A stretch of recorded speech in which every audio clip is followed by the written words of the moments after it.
Ay, mura eh. Dito kami ngayon sa may fish market, Central Market.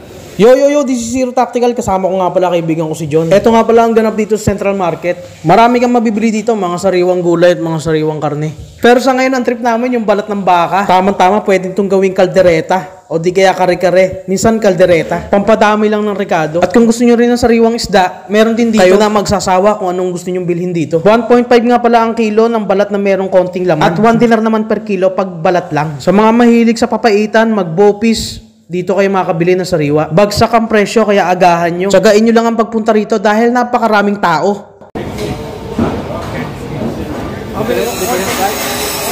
1.5.